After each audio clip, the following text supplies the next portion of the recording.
Bonjour, bienvenue dans une autre édition du podcast Mexico and the World, le podcast pour nous parler des célébrations, des événements et plus encore du Mexique et du monde.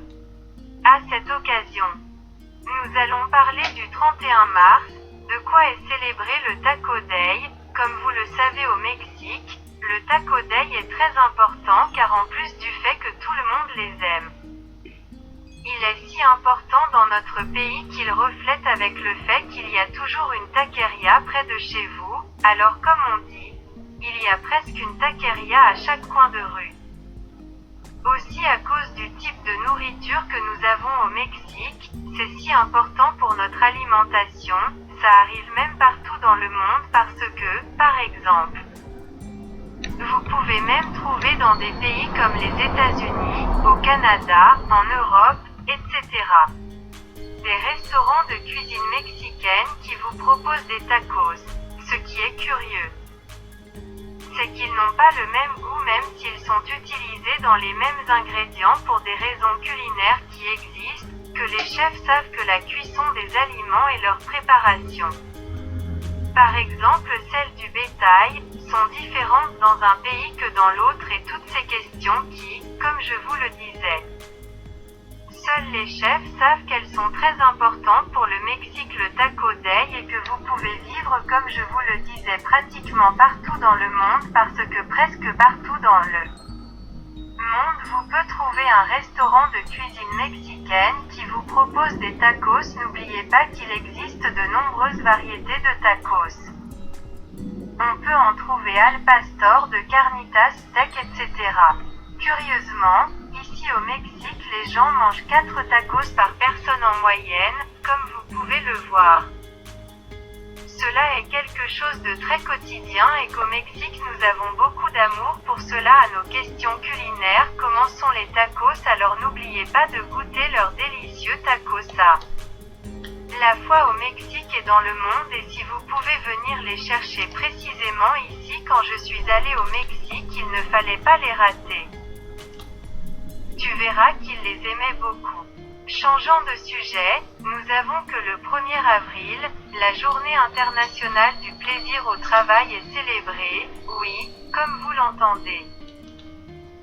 La journée du plaisir au travail, ce qui est très important en termes de problèmes physiques et mentaux, qu'il y a aussi du plaisir au travail qui n'est pas du pur stress parce que, comme vous le savez, être si stressé peut avoir des répercussions sur votre santé, donc il est aussi important qu'il y ait du plaisir, pour le dire comme ça.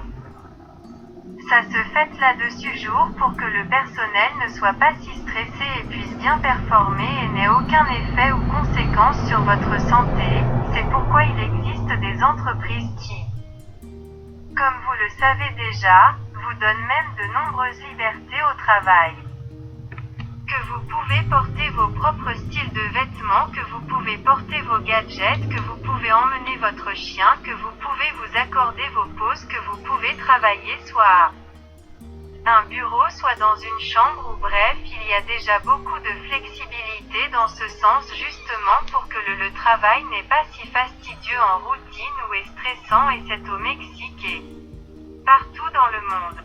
Maintenant pour changer à nouveau de sujet, nous allons parler de ce qui est célébré le 2 avril. Quelle est la journée européenne de l'égalité de rémunération? C'est très important dans le monde entier car je suis sûre qu'au Mexique et dans le monde il y a encore une bataille dans ce sens, non seulement que dans certains pays vous gagnez plus que d'autres, que malheureusement dans presque la majorité des pays il n'y a toujours pas d'égalité de rémunération, pas même pour les hommes et les femmes. Il est donc très important qu'il y ait une prise de conscience de l'égalité de rémunération. Parce que ce que je vous commentais est commémoré en Europe mais aussi dans le monde entier, et nous espérons que les lois aident à cet égard et aident également à payer l'égalité pour que cela devienne quelque chose de légal et que cela facilite la pratique. Très bien. Comme je viens de vous le dire, on met les sujets dessus pour qu'on les garde en tête et qu'on les laisse en réflexion. Ce serait tout pour le moment. Mais nous ne voulons pas vous dire au revoir sans vous rappeler nos réseaux sociaux email, podcastmexicoandtheworld@gmail.com, Twitter, @mexicotheworld, Facebook. Podcast Mexico and the World, YouTube Mexico and the World. Merci encore de nous avoir écoutés et nous avons hâte de vous voir dans notre prochaine édition. Merci, bye.